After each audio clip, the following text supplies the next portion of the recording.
Our robot is named Larry, and we made him compact so that he would be able to fit through small spaces during the robot game. We chose a mashup of the designs we all produced so everyone in the team would have an input. We produced our ideas by brainstorming as a team and working together. We innovated our ideas by watching a few videos for inspiration, and we learned from the judges' suggestions in designing our robot. We produced the design of our robot by watching some videos for inspiration and looking on the Spike Prime website for ideas.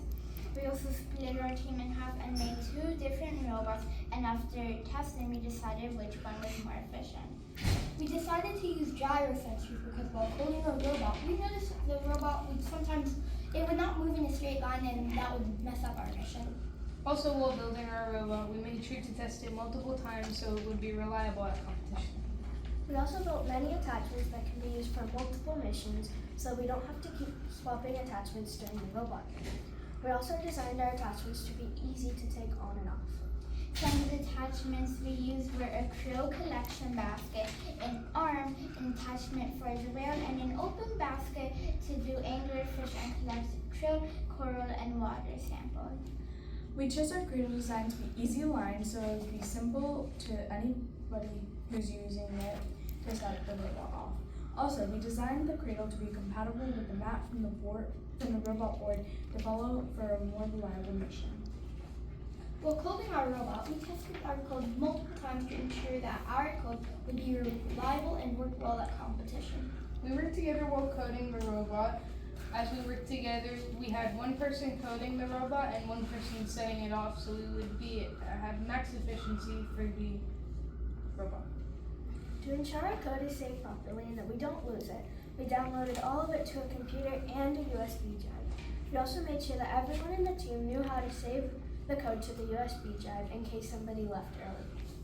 We used block coding to code our robot because it was the easiest method, and it would be easy for us to explain to others looking at our code, and we were familiar with it.